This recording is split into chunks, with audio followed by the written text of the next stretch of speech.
Afternoon on the request hour. Ricky, you've got something to tell us. What?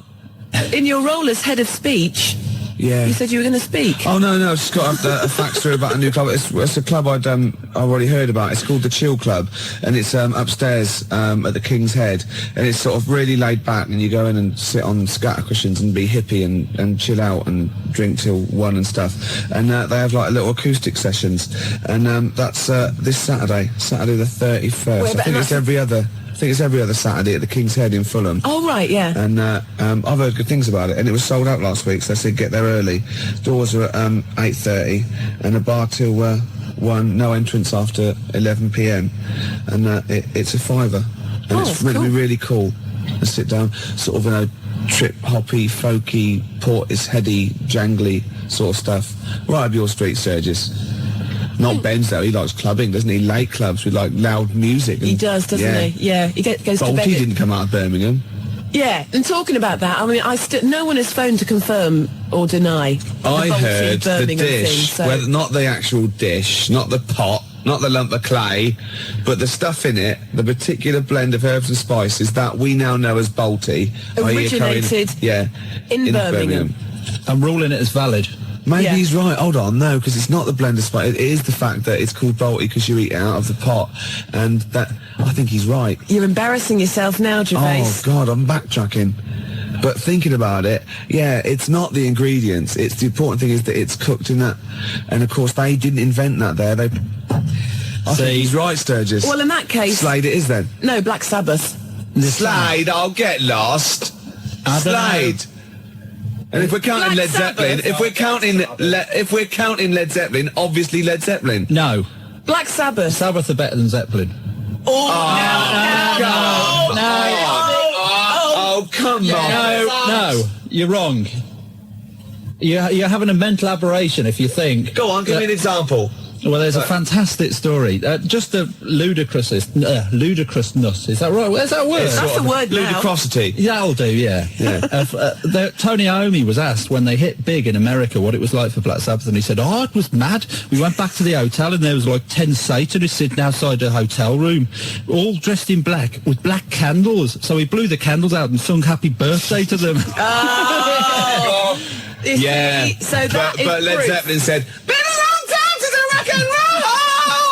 and I think that sums it up. Are you squeezing your lemon? Yeah, I'm squeezing my little lemon.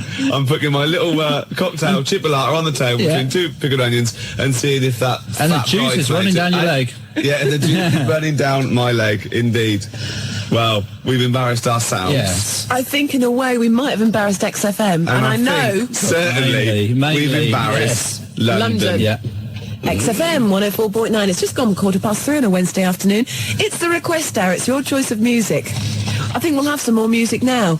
This is for Gary O'Donnell, who says chocolate is the best thing to come out of Birmingham. I can't say the brand name because then apparently I'm advertising.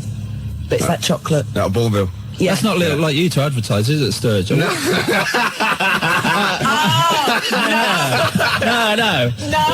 I wouldn't. No, Sturge. I wouldn't say you advertise. I wouldn't say at. No, I wouldn't say that. No, I would say that. I mean, you don't want to be pampered. No. The sky's the limit. The sky is the limit.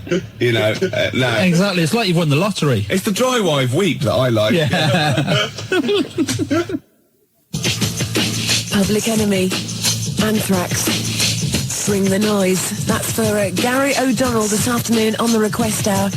It's XFM 104.9. It's just gone 3:20. Are we going to give away your prize that you bought in specially? Yeah, we have a winner. Mark Adams from Harrow. With his undercracker explanation. Yeah. It is the same one that dropped off Duffo. Is it? He just called. Well, he is a star. He's won it. He'll be able to... Gary's voice check challenge. How good are you at imitating comedian Michael Barrymore? Try this famous catchphrase. All right. You'll be able to do that. You'll be able to impress your friends and family. That's just amazing. I can do it. All right. See? Yeah. Where is he? Where's Barrymore? Yeah. Where is he? Well, he's at the back. Are you all right at the back? Then? And obviously Norman Collier. Wow. Norman Collier.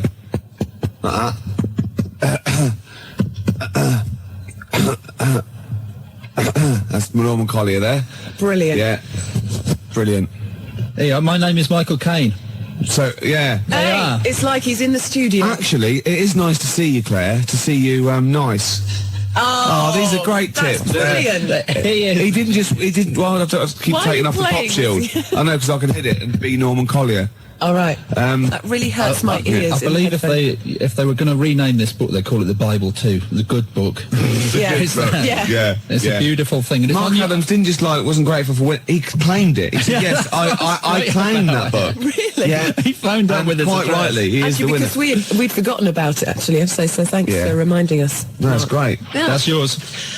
Have we got his address, have we? Yeah, fine. Marvellous. I've completely lost my train of thought now. What's I going to do next? What's the chances of that? Usually you're so slick, you know where you are together, good links, you can string a sentence together. No, it's obviously No, that's our somebody fault. else. That's Jackie Let's leave the Brambles. studio and see how good Claire is. We'll leave the studio. Go on. Yeah, if you would. We're off. Yeah. This is going to be pretty good, I imagine. Yeah. Okay, I'll see you in a minute then. Yeah, okay. All right then. See ya. No, still not working. Wednesday afternoons in the capital with Fluke Atom Bomb on the request out this afternoon as requested by Phil. I've got my train of thought back. Yeah. It worked. you see? Yes. Marvellous. It's well going worth waiting for as incredibly well. It's going incredibly well. Now, you may remember all this week I've been trailing a very special guest that was going to be joining us this afternoon. Martin Clunes was going to be here. The boy Clunes. Sadly, as you've probably noticed, he's not. No. He's a very busy man. Yeah, he's there's got lot- lots of stuff to do. Yeah, it's all the press for the launch in that Terence Higgins Trust campaign. Exactly. So, I mean, that's cool with us. And he's going to give us a call on Friday. He is indeed. Which He's would be busy all this week. brilliant. But, I mean, I've got Matt in instead, Yeah. because he's got big ears. They're beautiful and big. Yeah. And you smell of booze as well. Well, yeah, there is that, but you know. Hold on, no, I'm not. No, well, yeah, smell of booze, but we mean we're not saying Martin Clunes smells of booze. We're taking reference to his character in Maybe Badly. Yeah. We're not saying he likes a drink. We're not saying he's like a nonce. He might like a drink. We're not saying I'm not saying he's a lush. Or a teetotal. But you're saying I reek of ale? Yeah. Yeah, only because I spill most of it. Yeah, well, it's that It's not my fault. After the, 18th one. after the accident. It was balancing it on Yeah. their backs that didn't go down I too felt well. terrible the other day, though. Yeah, it's regular as clockwork. On the hour, his right hand starts going, Yeah. then his left hand starts going, and if he's got a beer in it, it goes all over the place. It's a bit messy, doesn't it, man? Pavlovian conditioning, though, isn't it? Yeah. Since the age of 14, you can't keep his wrist still. The best thing to come out of Birmingham, so says Steve in Surrey. Ricky, the best thing to come out of Birmingham is yourself when you leave. What? If you were to go to Birmingham tomorrow and then for the leave day it. and then leave Birmingham the I'd be the next best. day, you'd be the best thing to come out of Birmingham. That's a compliment. Excellent, that's not. What, even better than Pig from Pipkins? Presumably. Well, presumably. The best. It says the best, that's it. I don't think you're ever going to leave Birmingham if you go there again after saying that about the people in Leamington Spa. But They're getting a lynch squad together at the moment. Luckily, they can't hear us. Because they've got no ears. Because the little radio waves that we do just die after That's true. 25. They go, oh, and that was Mulder and Scott. And then it's just quiet. Yeah. Tumbleweeds. Yeah. Yeah. We are the tumbleweeds. Carl Graham. Gas mask Grimshaw. Oh, yeah. Mummy, my head's getting hot again. Are you impressed? I am. It's fantastic. You see, Wednesday afternoons at XFM means it's Matt's day. Matt, have you enjoyed yourself today? Yeah, Wild Horse wouldn't drag me away. No.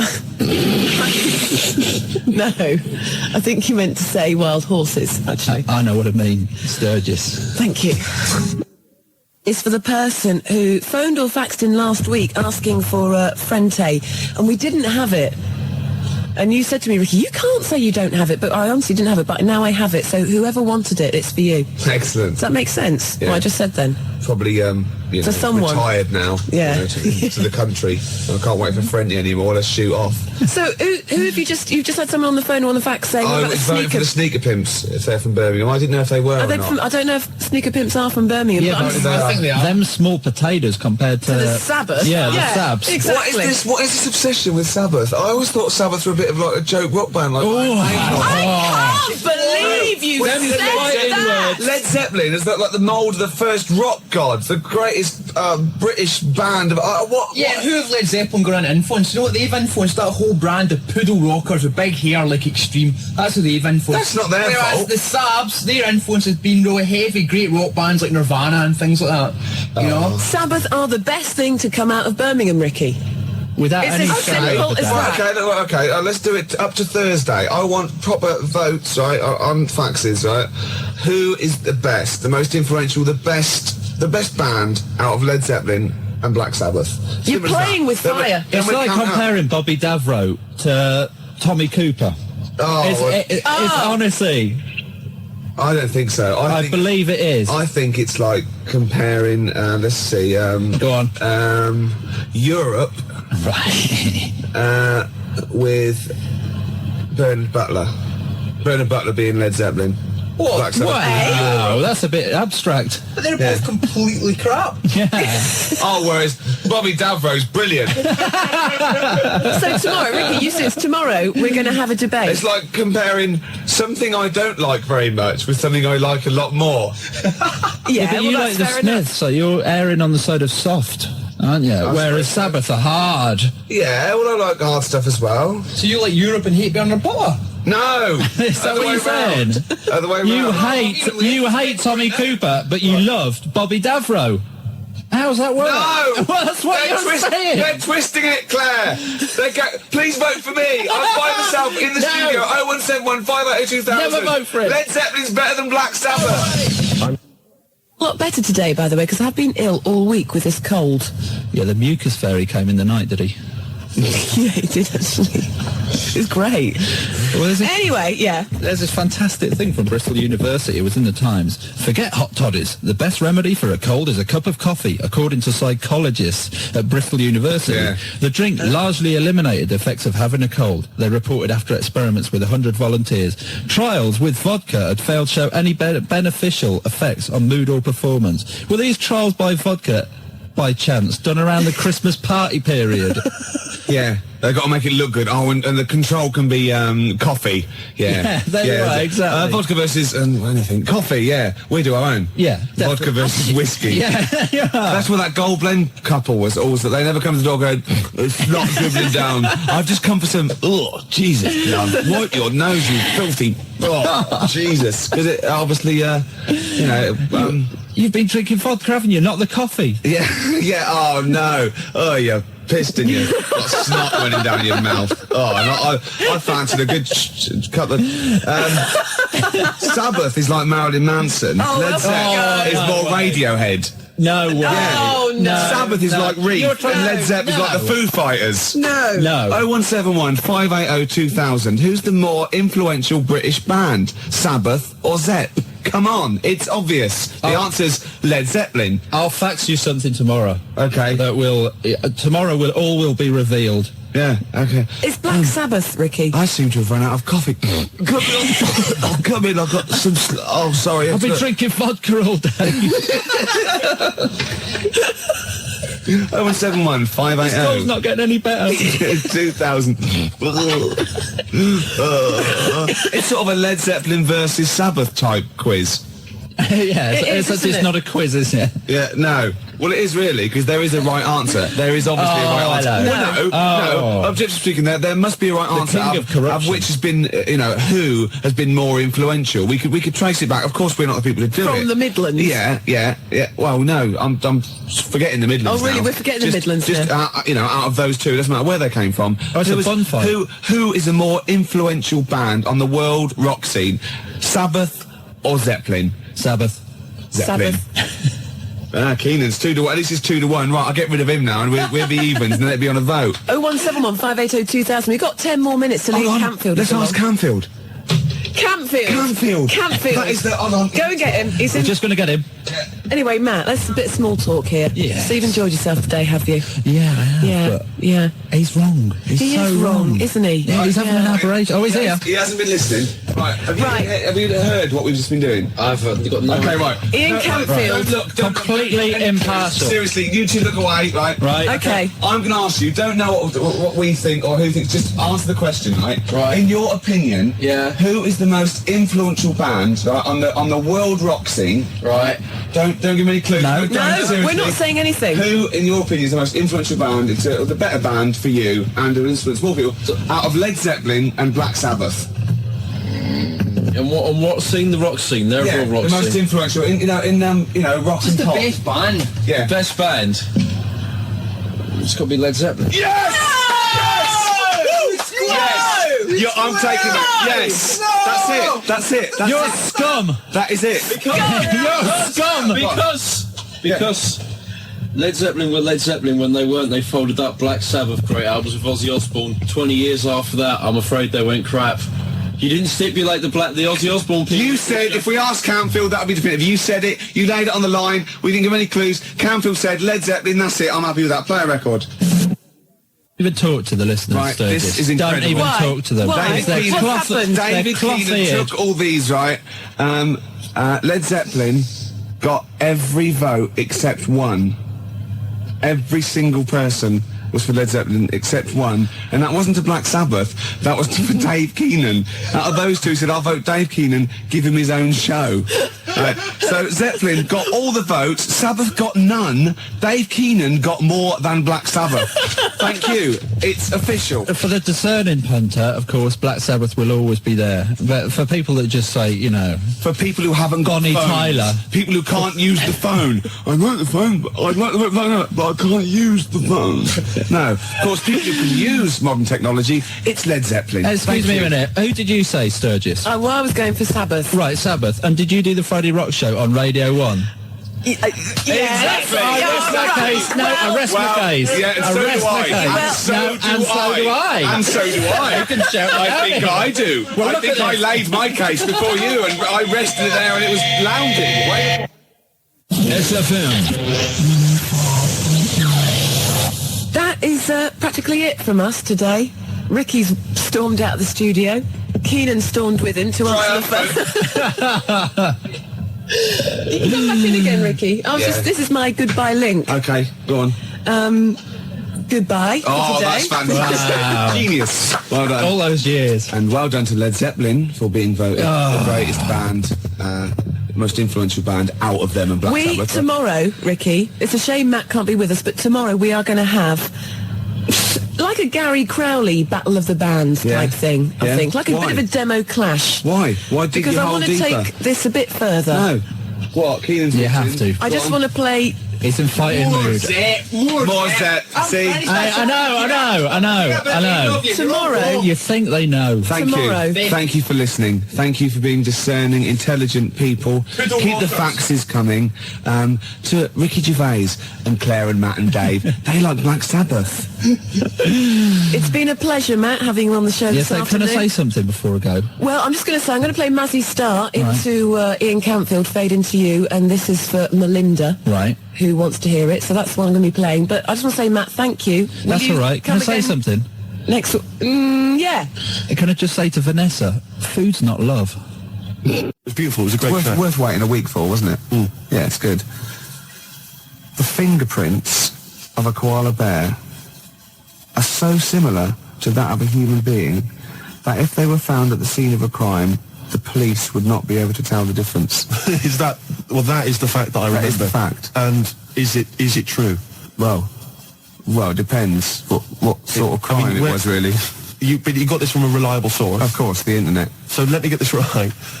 The fingerprints of a koala bear are so similar to those of a human being Yeah. that if they were found at the scene of a crime, the police would think that a human had committed that crime. Yeah. Or vice versa, maybe. What kind of a crime is that? The great koala bear eucalyptus robbery. Right. Yeah. So Yeah. they've come in, right? All the police have come in, the detectives, right? Quincy's come strolling in about half hour later, and they go, "It's all right, Quince, we've solved this one. This is obviously a human being." He goes, "Oh, is it? Oh, is it?" They go, "Well, yeah, of course it is. There's a bloke here. He's been bludgeoned to death with a lead pipe in the conservatory. He's a big lad. It's probably a 6-foot bloke, and he's hit him with the right hand by the window. Quincy goes, "Oh, it's a 6 foot bloke, was it? Oh yeah." I go, "Yeah." Well, he goes, "Oh right, no, it's just that, you've ruled out the possibility of 5 koala bears standing on each other's shoulders, have you?" In a long coat. Yeah, with the trilby on. Obviously. The bottom one's the fat one going, "Oh, where are you going?" And the top one's going right, left, and they've snuck past the security guy. Yeah, and they've got... He's just said, "Go on through, sir." Yeah, yes. Go on through, yeah, it's at press. Yeah. They've gone press, right? And they've gone in there, right? And they've got this bloke, they've got his confidence, they've got a false moustache, obviously. Of course they have. Like you're growing, yeah. right? And they go, "All right, mate," and they go, "Oh, what's that over there?" The top one's got, and the bottom one's holding it all up. Then they just scatter. Dump the coat. They just leave a coat, like an empty coat with a hat on it.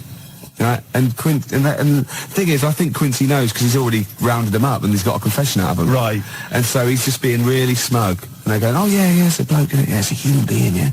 Well, look, Quincy, the fingerprints. Yeah, let's have a look at these." And they go, "Oh, they're just like those." But yeah, right. And but the thing is, I think that there's a Mr. Big.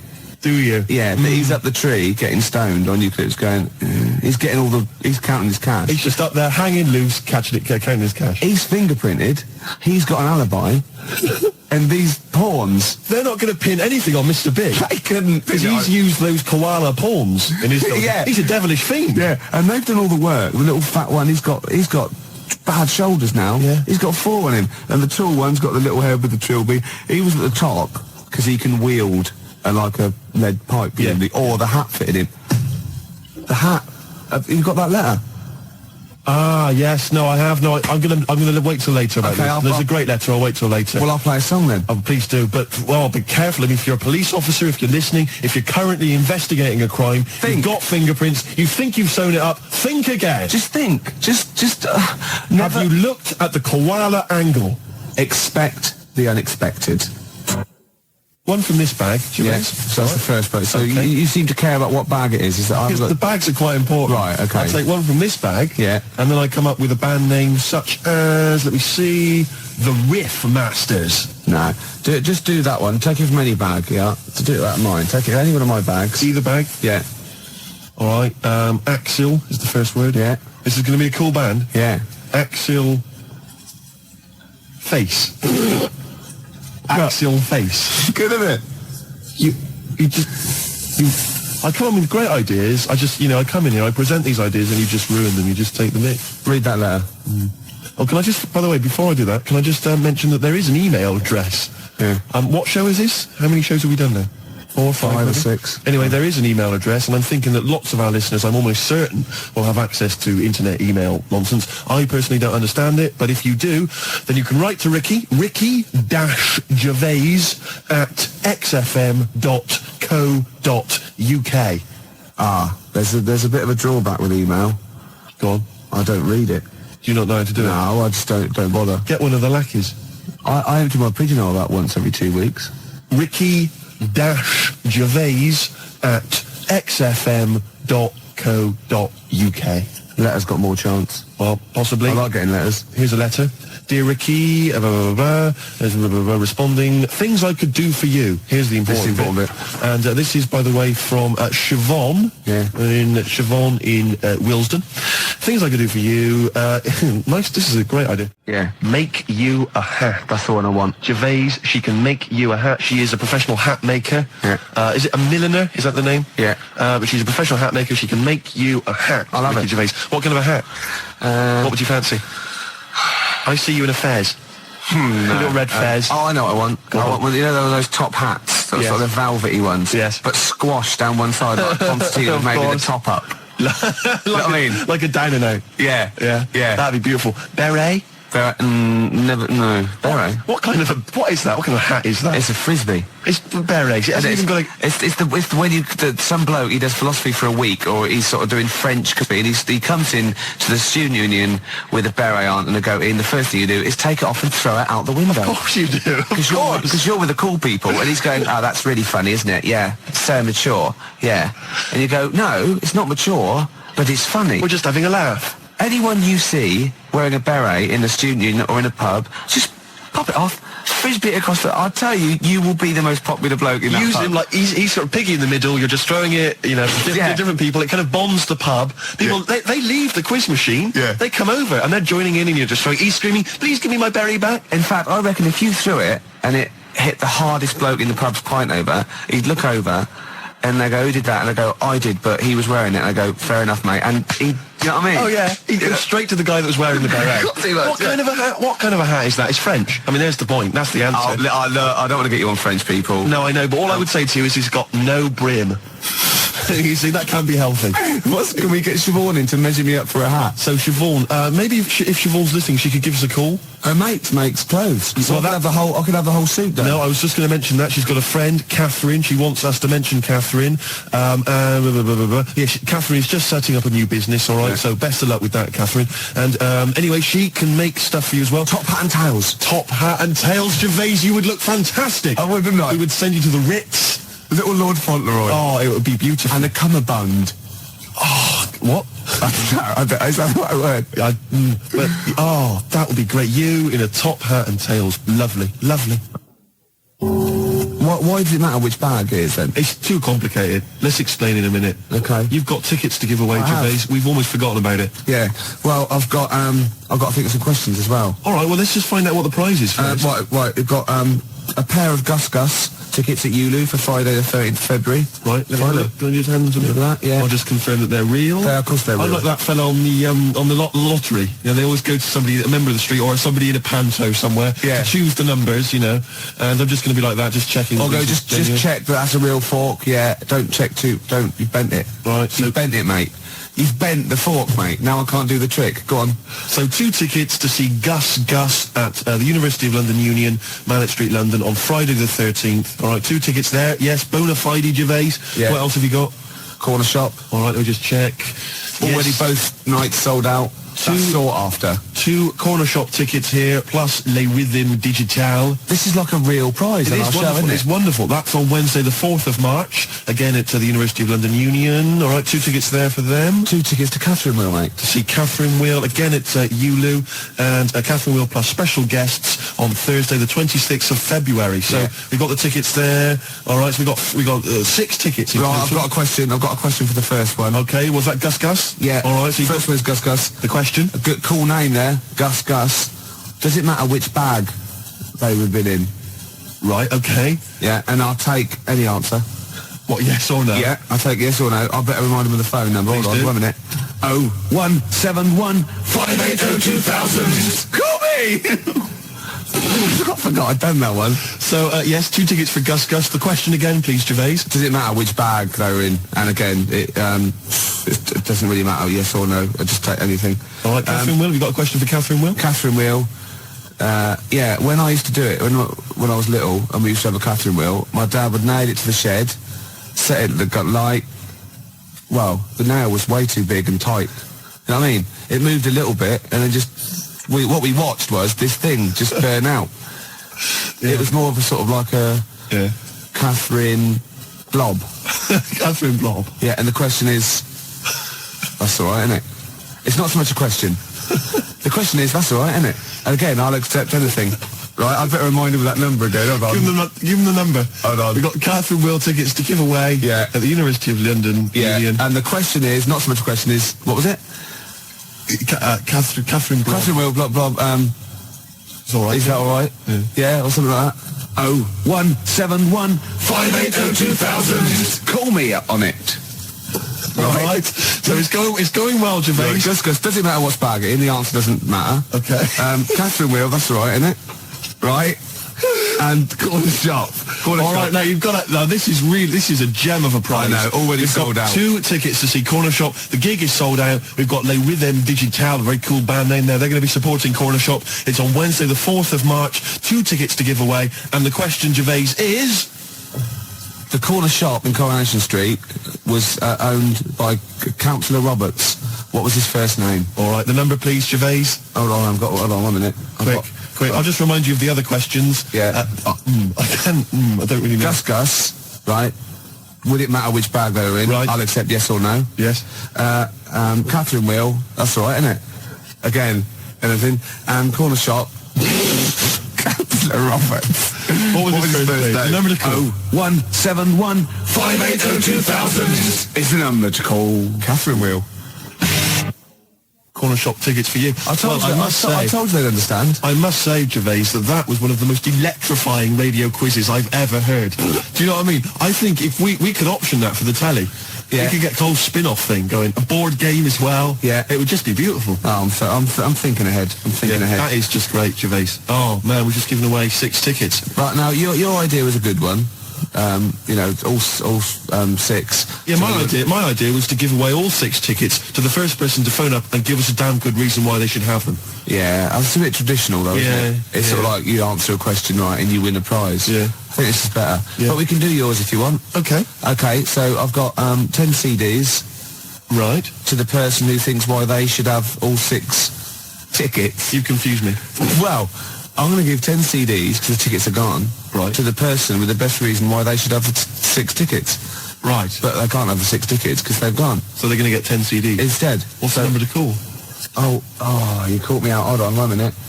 Let me just rephrase that. Basically, we've got 10 CDs to give away if you can give us a good reason why you should have the tickets. Yeah, which you can't have. Terps. Old newspapers. A lot of my audience carry around bags full of, like, old newspapers going back for a long time. I've no idea why. But everyone that ever speaks to me goes, you Ricky Gervais? Oh, yeah. They go, I've got these. And they're all old, tabloids. And I go, what are the papers for? And they look at me as though I'm mad, so I leave it. But, there must be a market there. It's not really the sort of ABC 1 category that I think a lot of advertisers are after, is it? Is there an Epsilon Minor category for me? The thing, I like them. I like my. All right, what's this? For example, right, Steve. This is the sort of quality, right? Okay.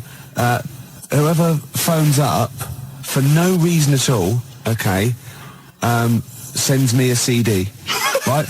Right. So call for absolutely no reason at all, right? And don't give your reason to him out there, and send me a CD. What? I want the winner, right? I'll take caller number. 0171 580 2000 is the number to call. Tinfoil hats. Are they trying to steal your mind? Buy tinfoil hats. That's the kind of ad you're going to have on this show, Gervais. Batteries. I've got loads of batteries. Don't use them. That was that. Oh, found that. What's that? What have we got there? Loads of newspapers. Gervais, the phone lines are buzzing. I know, yeah. The phone lines are buzzing. Yeah. I can't understand it. It's the same when another station gives away a holiday to New York. Yeah. It's the same reaction. Yeah. To whatever the hell it was you said. What was your competition? It was a good competition. What was it? The competition was someone's got to phone up for no reason at all, not give Nick the reason, and send me a CD, and they're the winner. The phone lines are buzzing. Yeah. Well, it's a good competition. How do you do this? It's a good competition. I cannot compute. Well, if you can't see that is a good prize to win, then there's something wrong with you.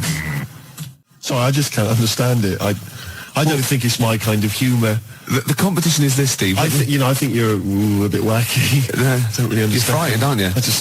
You're frightened. And these people, they're not your phone up, but come into the studio. I know.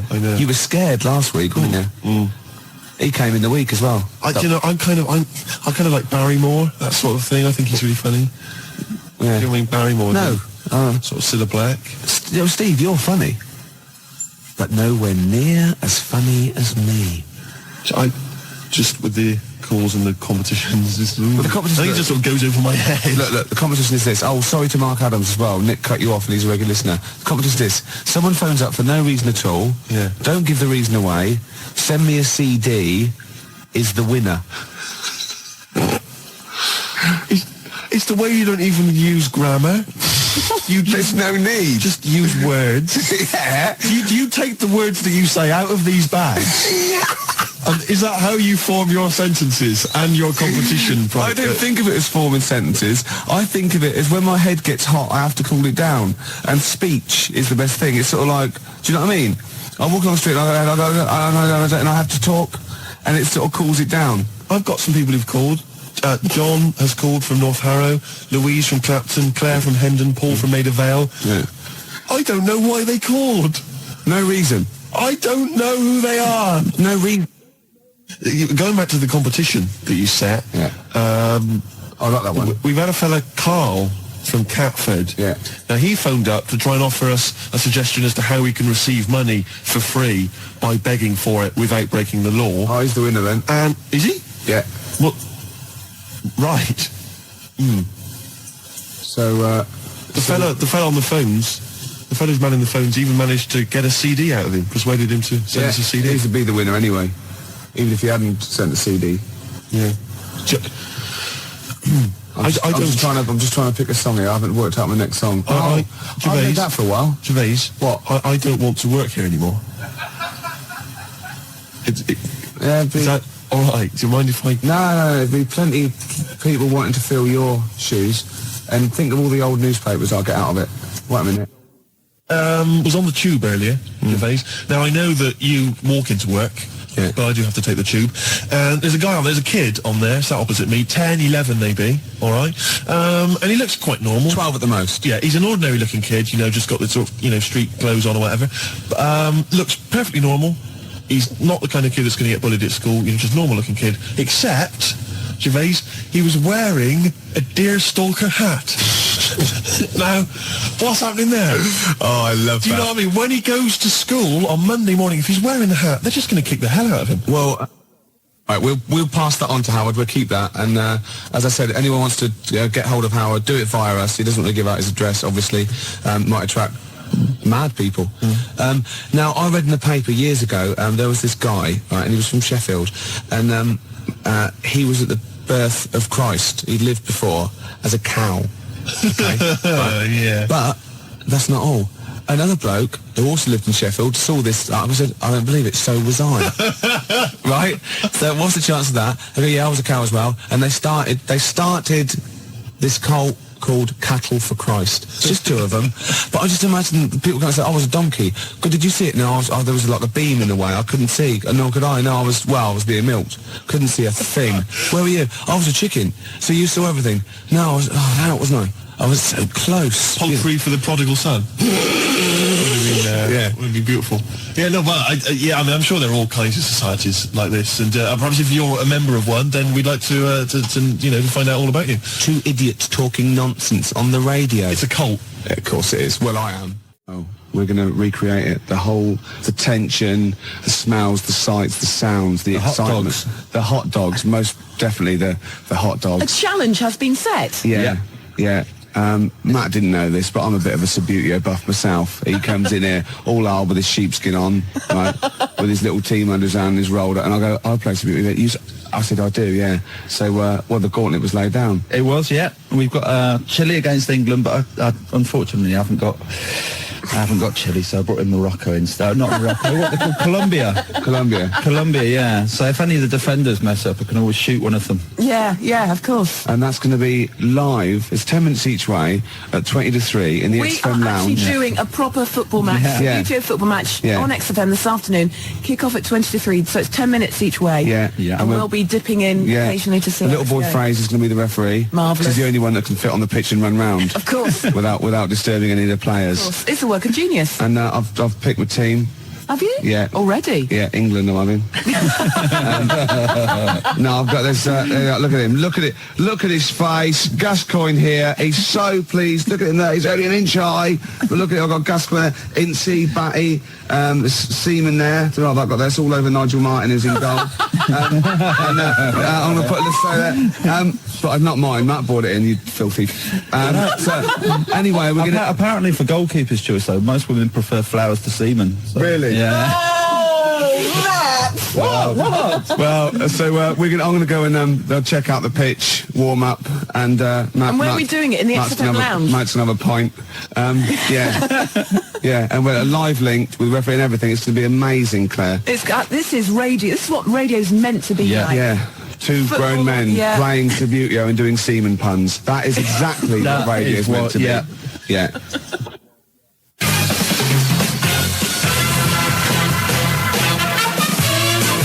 Okay, Okay, let's cross over live now to the living room just down the corner. Let's round the corner, down the corridor. You know what I'm trying to say. The crowds are there. Ricky and Matt are there. Are we ready? We're ready. Kick-off. Let's do it. I've won the kick-off, Claire, and I'm starting off... Oh, there's some of the crowd, and it's off. We're away. It goes. It's a beautiful thing. He's moved down the pitch. It's gone for the... Oh, no. It's Chile now. Chile on the break. Oh, it's a foul. It's a filthy, dirty foul. England, the crowd don't like that much. And it's just run up there. There he is. He flicked a plastic man. Barry Spinnaker there, and little Tommy Tompkinson from the... Jimmy Twizzler. Oh, there he is. Oh, but they've given it away straight away. It's the number 11 there, and he's running all the... It's a goal kick. It's a goal kick. There's little boy Fraser there on his horn, right? On his high horse. Half time. Half time. That's it. No, we'll be back in a minute. That's ridiculous. Riley. That is stupid. We can have a penalty shootout though. I nearly sprained myself then. I had to stop in mid-swing. That's happened before though. We will be back at the XFM Mum, I don't want any tea. I'm busy. You're very good with your fingers. Right after this. The score, England versus Chile, is 0-0. It's time to go back to the XFM living room.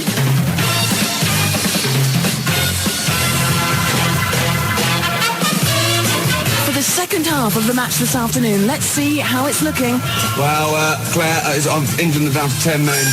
I had to pull one of my players off at half-time. That's very kind of you. My boys only get oranges. I used to do that to mine, but they wouldn't put the tights on and have the bag over their head. But here we go. And it's look at that lovely ball there. A Hoddle-type ball into nowhere in particular. It's Chile again. They've shown them out there. They found his own player. They've missed it completely. England move up there, and it's a dirty foul. I'll take it. Quite a dangerous area. He's moving two. He's not... One, two. Here we go. I've never been in such close proximity to you, Ricky. England in possession again. Oh, look at this move here. Is that your after show? They're keeping it. They're playing with the ball now. It's a foul. It's a foul. They're going to take it quickly. It's there. Oh, it's dangerous. England in the 15-yard. Oh, so close. Still England's there. It's in a dangerous position. It's 0-0. That is the end of the match then. So I guess what, extra time? Penalty shootout? Penalty shootout. Yeah, okay. Beckons. Right after this. So as we recreate the England-Chile match tonight, this afternoon, in fact here live on XFM, down there in the living room, we have Ricky and Matt. Ricky representing England on the Subbuteo table. Matt is doing the business for Chile, although he hasn't got any Chile team members. He's using the Colombia ones. But don't you worry about that. We cross over live now back to the XFM living room. Go. Hello? Oh, here we are. Can you hear me, Claire? Tannoy's on. England are going to take the first penalty. It's just the best of three. And his goalkeeper keeps jumping up and kicking it with his back. His scorpion kick. Yeah. It's ridiculous. So can I just like to say as well, I feel slightly stupid because we could be in the studio pretending to play this, but we are two grown men. You really sprawled out. Absolutely. My knees are killing me. We've got the whole thing out. It took us about an hour to tape it down. I'm in trouble with me mum because I'm missing me tea. Yeah. Right, here we go. Okay, so let's just very quickly, so the score is 0-0. This is the penalty shootout. Off you go. Yeah, okay. Yes! England 1-0 up. 1-0. England 1-0. He saved it! Oh, Gervais. Amazing scenes here. Oh, I can't believe it. Okay. Was that a save? Yes, of course it was. It was a beautiful save. England in the lead. Oh, yes! Oh! It's 2-0. It's 2-0. Chile have to score this to stay in. Oh, he saved it! Oh, amazing Gervais! save. Coming off! I can't believe it. That's it. They can't win. Yeah! England won! England win! Obviously, I'm very disappointed. Boys, well done. Just like to say thanks to everyone that had faith in me. I knew I could do it. There was a lot of criticism, but thanks. We've done it! We've done it! And as we say goodbye to the XFM living room, there's Chumbawamba with Tub Thumping playing over the tannoy. The boys will be back in the studio for a bit of a post-match analysis.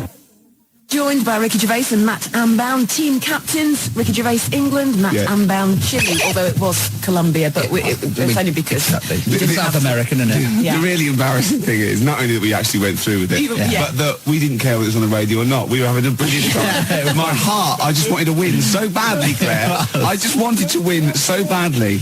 Oh, God, and I put that goal past him. He just, oh, God, it was just amazing. Yeah, you looked like a happy man. And the boy Fraser did well. He was the loving boy it. Fraser. He was jumping up and down. He ruled it with a rod of iron. He did, didn't he? I know, yeah. We'll leave it there. Yeah. Do you know what we haven't had time to do this afternoon, Matt? What's that? All those autographs you got from the Schiffer, awards. Modine, All of them. Cranky. We got all those autographs, and we were going to give them away today. Now, Yeah, what do you we were. reckon? Should we do it next week? Sweep. No, I'm going to keep them. Okay, fine, yeah. To hell with the listeners. Yeah, keep No, them. all right, we'll come up with the competition next week. We'll do it next week. Yes. I mean, seriously, Ricky, we have got all these autographs. That is like a lovely prize, quite seriously. You didn't really get cranky, did you? I didn't get cranky, no. Got a photograph. She was off with Pollard, drinking Really? gin, yeah. Oh, it's got to be libelous. It was a lovely At least he said Allegedly. off with drinking gin. Allegedly. Yeah. Well, once again, thank you for the effort you put in this afternoon for that match. It is my pleasure. And the fact that, it's not sad, the fact that you did actually play. It was amazing. I'll let you win. Did you see the second goal? I did see the second goal. I'll let you win. And I also, Ricky... no, rubbish. No, I did. I dived the wrong way. rubbish. I did. I've accepted That the is bribe. rubbish. No, it's true. That is rubbish. No, You just- I wanted England to win, so that's it. A three match. No. All right. Here we are then. 1 o'clock. Yeah. Hey. XFM. I'll tell you what you should play. No, I'll tell you what. Before you say, Yeah. we're back then. Yeah. We're back in town. Well, that was what I was going to say. You should we're play Boys Are Back in Town. No, by this Thin is Lizzy. Boys Are Back in Town. You should play that then by Thin Lizzy. It's just a Talk then. Someone should talk. It's obviously already a shambles. Can you believe that? I'm amazed that we're back on the air and it's already a shambles. What are you doing? What? What are you talking about? I'm talking. No one was speaking. The record was ending. No one was speaking. It was just. Well, I might shoot off. Already, I might shoot off. It's Thin like Lizzy. nothing's changed. Boys Are Back in Town on XFM 104.9. We're back then, aren't we, Carl? I'm Ricky Gervais, with me Stephen Merchant and Karl Pilkington. I'm not coming back. I'm definitely not coming back. Care someone. Care that I'm not coming back. Rick, I seem to remember the end of the last time we were on. What was Yeah. that? 3 months ago. Yeah, 3 months Carl ago. said he's never going to do the show again. There was Yeah. nothing that was going to bring him back. Yeah. He didn't enjoy it. Wasn't going to do it. All a ruse, right? Really? Yes. I've known him coming back for about 2 months, because he's got our agent now representing him. I thought he was a I fool. haven't really. Why? Well, what's he done for me? What's he done for us? No, I know, but I mean, he's your agent, so, and he's sort of calling Graham. And it was all a con, so Carl could get Mondays off. Poor Graham, the station's struggling enough as it is. Yeah. It's like running around like a headless chicken. Yeah. No one's listening. That's why I don't bother talking on a record then, because there's no loss Sure. to London. Sure. Right? It's pointless, this show. We don't do it for the money. We don't do it for the kudos. I don't know why we do it. No. Is there anything on telly at this time? I could have had a lie in. I know. But, it's all a ruse to get Mondays. He's got Mondays off now, because he has to do the show, 2 hours, right? And he's still getting paid. And it's all a con, because he knows that he's holding him over a barrel, and it's like, we've got to keep Carl happy. Right? I had Mondays and Tuesdays off before Duncan got involved. No, but you know what I mean, though? And it's like, poor Graham, who's the MD, in charge of the thing, probably pulling his hair out, worrying about the station, right?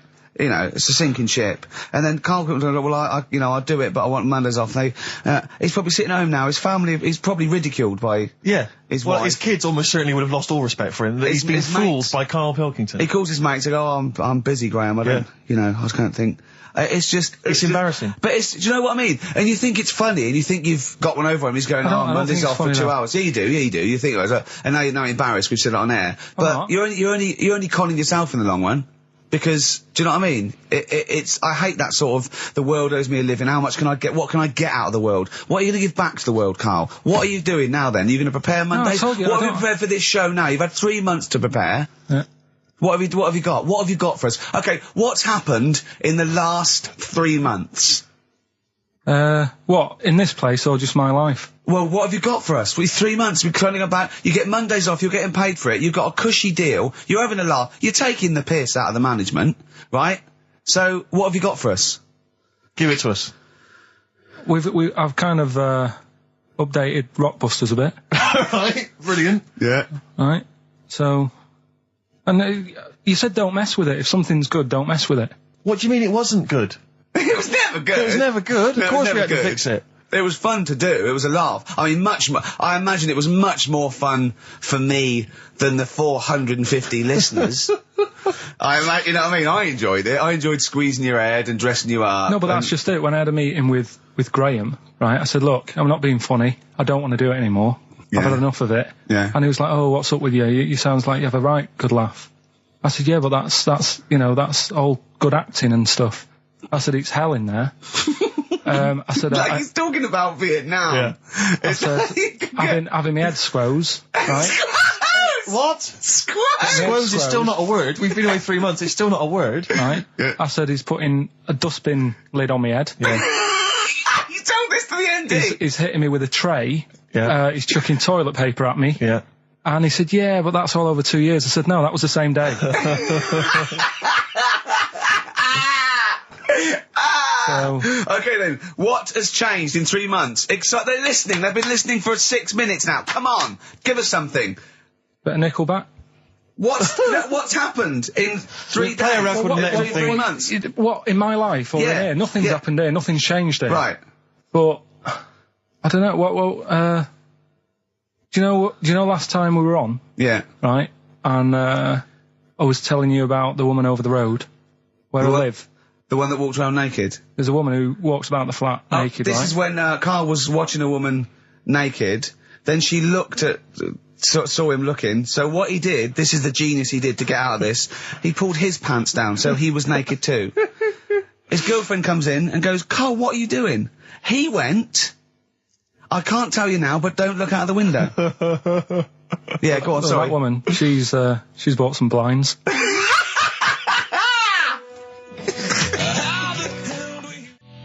Nickelback, Someday on XFM 104.9. How old's the bloke from Nickelback? He looks about 40. It reminds me of, you know when a kid's made up at a fete to look like a lion? Yeah. Do you know what I mean? It's like the Wizard of Oz lion. Yeah. But, good tune. No, man. I'll be controversial. I think rock rules the world again, Steve. Well, I would hope so, mate. Do you know what I mean? Are we going to hear some rock later in the show? We're going to hear lots of rock. It's like I might even play a little bit of Rainbow. Blimey. Just to, rewind. We've got the darkness, but Sure. I want to remind them where it all came from. Yeah. You've heard the Liz. Yeah, yeah. You're going to hear the bow. Cheers, mate. Thanks for that. No, just high five. Yeah. So, Carl. Yeah, keep it real. Here we are then. Oh, Back. incidentally, before we carry on. on, I just thought, it's weird, I was reading some of the fan emails and stuff we've got, and one of the things a lot of people like, it divides the listeners, is your laugh. It's interesting. Some people love it, they find it infectious, they find it adorable. I mean, close up in a small space, like a kitchen Terrifying. or something, it's annoying. Like, Horrific. Carl was annoyed because I squeaked in his ear earlier, didn't I? Sure. Why did I laugh? You were on the toilet? I think I squeezed his head again, didn't I? And he said, no, it's not 1 o'clock He doesn't yet. like the squozing. The squozing head. Yeah. but He's it the just- squozing one. The funny thing is, right, we were out a few weeks ago with a mate of mine, right, and he went to squeeze me head, right, give it a squoze. Sure. And I was like, don't do that. You know, I don't like it, right? And Ricky said to me, mate, yeah, he doesn't like having his head squoze. As if it's like Marmite. As if some people love it. Yeah, yeah. And some people hate it. Sure. Yeah, okay. Well, anyway, That's it, yeah. there was a little taster of the laugh. That was more the kind of deep, throaty laugh, the belly laugh. But there's that kind of high-pitched squeak that you do. When I've got to sometimes. get air out quickly. Because Exactly. I'm going to burst. Sometimes I laugh so much that my liver and all, they try and get out to it. So I have to get it out really fast, like a siren. Right. Do you know what I mean? Is that how you explain the fact that you're quite fat? Yeah, That's just laughter waiting to come out. Yeah, Every time you laugh, solid. you become a svelte young thing, like Brett Anderson. Oh, dear. Well, anyway, it reminded me of the game that you and I used to play in our very early days of XFM, when it was literally Make Ricky Gervais laugh. Make Ricky Gervais laugh, which was a Loved it. great game. I think. I remember the first one. It was that fella drinking a pint of beer. Yeah. I remember Yeah. the very first time. It yeah. never. I tell you what, it's you not know what great. though? Ant and Dec do it now. Do They actually. It's very similar to Make Ricky Laugh. It's called Make Ant Laugh. Interesting. So many of our great ideas have been stolen. Yeah. Or stoled. Stoled, yeah. And anyway, I was looking through the paper in the week, and there was a Go on. picture which which I think might be a Ricky Gervais, Make Ricky Gervais laugh. I don't know. And again, obviously, it doesn't really work for the listeners at home, but I'll try and do my best to describe it. Can we stop saying my name because it's like a Dave Gorman project? Can we just stop? It's getting. Let's say a word often enough, it doesn't mean anything. Yeah. Let's stop saying Ricky Gervais. Well, what we're going to refer to you as. All right. Well, Make Patty Laugh is a new game. I'm trying to get one of those squeaks of a laugh. I'm concerned because I know. I'm not a monkey. I'm not sure, you're not a performing monkey. No, okay. I know that. Right. But anyway, let me just briefly summarise the story for those at home. Okay. The headline was Mum 48, a mother of 48 seduced boy of 14. Well, that's not funny. Not her own boy, obviously, but a neighbourhood child. I don't think it's a funny story so far. He said Grand Lana Allen, 48, led him upstairs and undressed to her waist, then took his trousers off. Okay, bear that in mind. This is a quote from him, right? Bear in mind, he's a 14-year-old boy, he's quite excited about this. He says, then we had sex, it was every boy's fantasy. Alright? You're going to show me the picture of her now, aren't you? So it's a picture of her. Oh, this is not... Bear in mind... This is... Okay. In his own words, Rick. Right. In his own words, this was every boy's fantasy. Okay. Here's the picture. It's a silent laugh. He's collapsed on the floor. I wasn't expecting that. I was thinking it looked like a fat man. I was not expecting that. Oh my god. Oh god. She looks like the drummer of Iron Maiden. She looks a bit like Lemmy. But I tell you, she looks like reminds me of most. Did you see those? They've got one with a fag on as well. No, I know. It's just that's it with them out of makeup though. Carl, have you seen Every Boy's Fantasy? You should see. Oh god. Oh. Have a look, Carl. Oh god. How old is she? 48. Oh god. Oh, 48. That's lovely. Nothing wrong with that. I'll tell you, if you weren't lucky enough to see the picture, she looks just like the oldest man in the world. His photos in newspapers and on the web for a while. He was about 135 or something. Carl. Look, it's, Carl's got a theory that Chinese people don't age well. This man was a Chinaman, right? And he was 120 or something. Yeah. Did you see a picture of him? Yeah, he's still alive. No, he's not. No, He's he's not. No, He's died dead. at 120, so... He said 120 or something, but makes you wonder. What makes you wonder? Well, because they don't age well.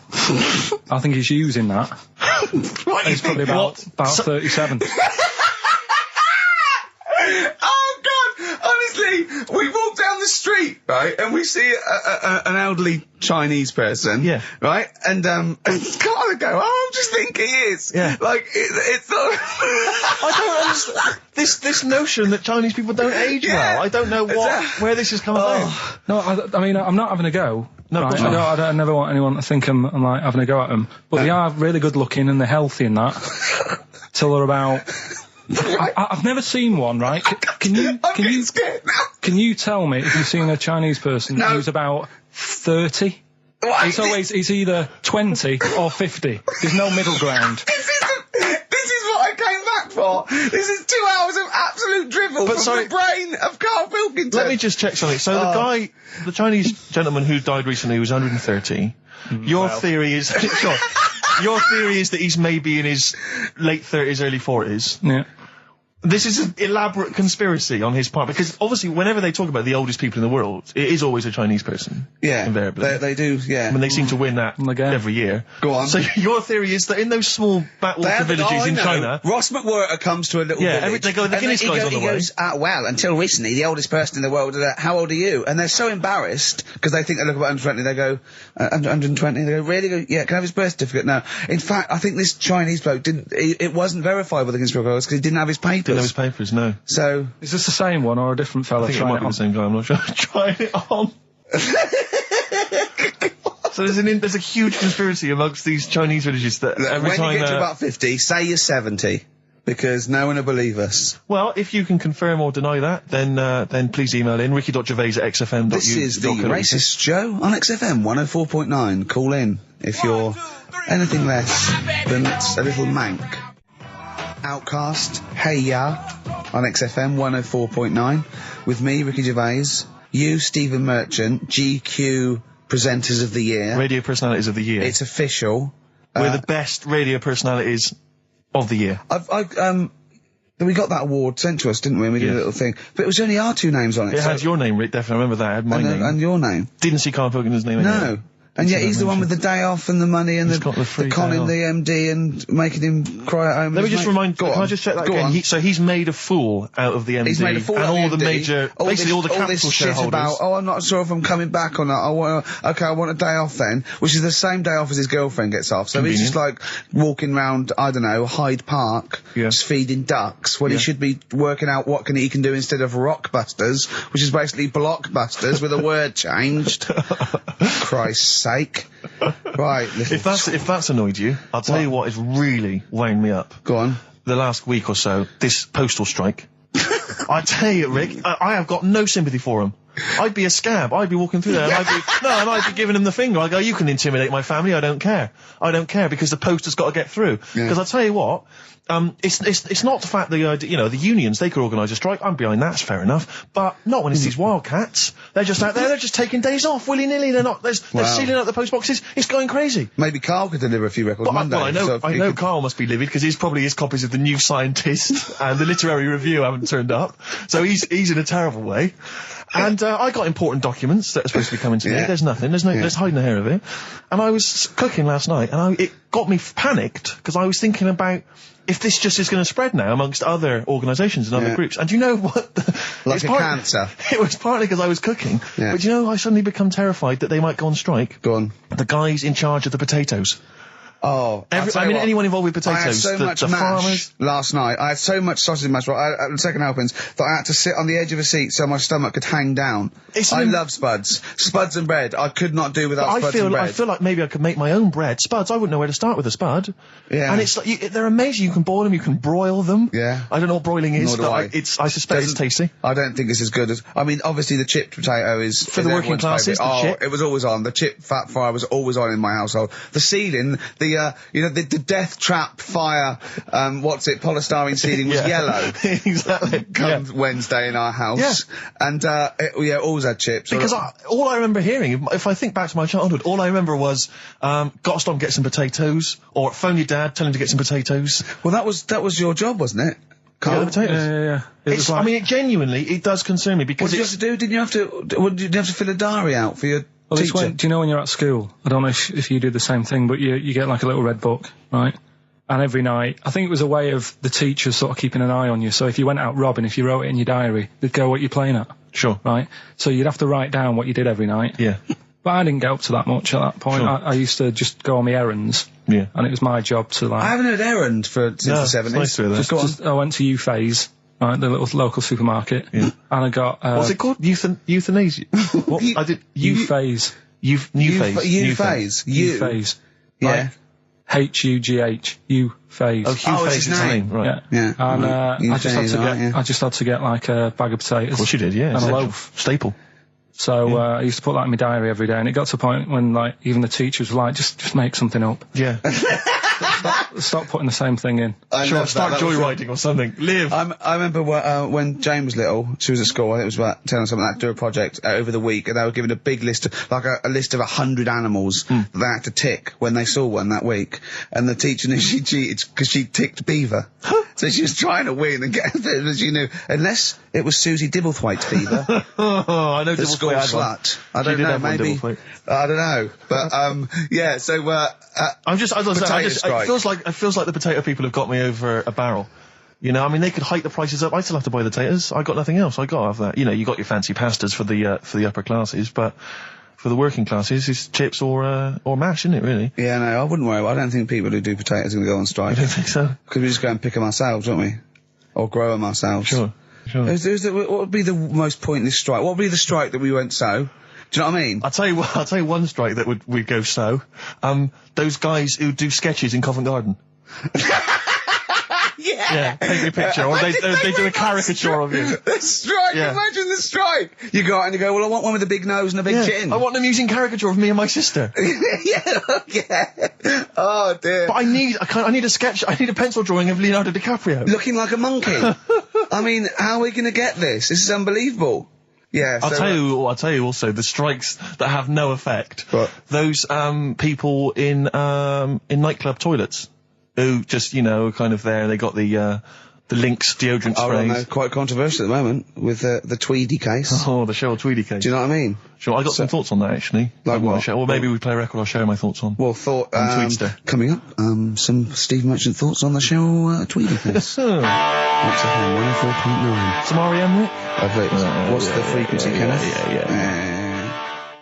What's the frequency, Kenneth? I'll tell you, it's 104.9 XFM. I'm Ricky Gervais, with me, Steve Merchant and Karl Pilkington. Karl, the user Pilkington. Just takes. Takes. Destroy the man. Go to you, Steve. You should talk like that more. It's cool and sexy. Thank you. I make it clear now, I do not condone in any way, shape or form what Cheryl Tweedy did. But I have to say, they wind me up. By they, you mean toilet attendants? Yes. Right. Yeah, not Pop Idol winners. That's what I thought you meant, yeah. So, go on. But, because I'll tell you what it is, you go into a club or pubs, or big trendy pubs, you go in there, and there's the toilet attendant in there. He's got his little display of aftershaves, sprays, some sweets maybe, whatever it might be. Yeah, maybe a lollipop. Maybe a lollipop. And... all right, I don't know if I assume they're not employed by the club. I'm assuming the club's we've got the DJ, we've got the bar staff. Wait a minute, we need a guy to irritate you. When the manager walks in, do they hide? Well, this is it. I don't know if it's a guy who's just like... Is it like busking? Yeah, he snuck in.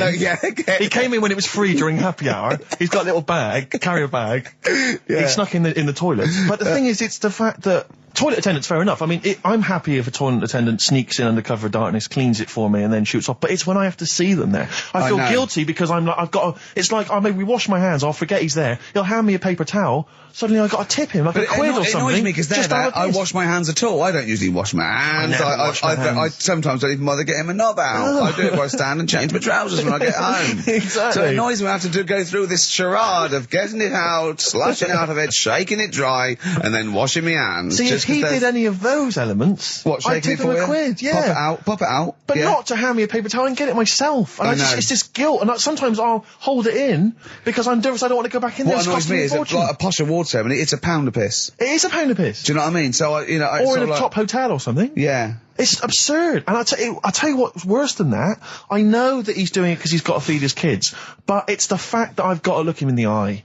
You know, it's like he's humanised. You know, if he was only dehumanised, Rick. Yeah. If I could see him and I didn't think he was a human being, I wouldn't feel guilty. If he could sort of hide under the urinal, perhaps, or if he could hide underneath the sink. Like thing from the Adams Family. He just puts out, just pop a hand out. Doesn't say anything. Just hands me the paper towel. So you don't even see, like, hand go, and then I'd put a pound in, I'd take the thing, put a pound in, nick a lollipop and run away.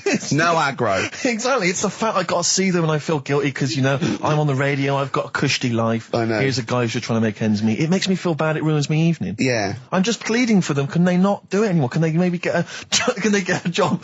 Illegal mini cabin or something? Please. Born Again, Star Sailor on XFM 104.9. We're back. It's the 1st of November. Ricky Gervais, Steve Merchant, Karl Pilkington. It's the same old email address if people want to get in touch. ricky.gervais@xfm.co.uk. We've had a couple of emails, Rick. Someone, actually Ian, he's emailed in. He said that because of the blinking postman, it's his wife's birthday today. She's had no cards or presents because, presumably because she's got no friends, but also because of the postal strike. But you won't be able to use that excuse for Suzanne's birthday again because she knows that the postal strike won't be on around that time. All right, Karl. But anyway, so would you just say happy birthday to Tracy? Have those condoms run out yet that you got for Christmas? Karl? I've still got them. Have you? Just say happy birthday to Tracy. Happy birthday, Tracy. Happy. And hello to Aidan, who's phoned in to let us know he's actually listening in Northern Ireland. Oh, so we've gone international. Sure. Now there's also a questionnaire has been sent in by Ruth Chamberlain at Cordwainers College. Cordwainers College seems a weird.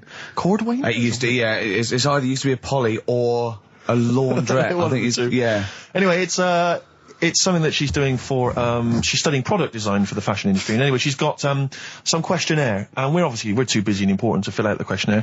But we thought maybe you could answer it, Karl. Karl, look, he's yawning, he's looking round, he's only got to do 2 hours and he gets a whole day off and he's getting paid for it. Do something, Karl. Be grateful. You've probably ruined a man's career. He's ridiculed now for doing this. He's so weak where he should have squoze your head and kicked you out of the building.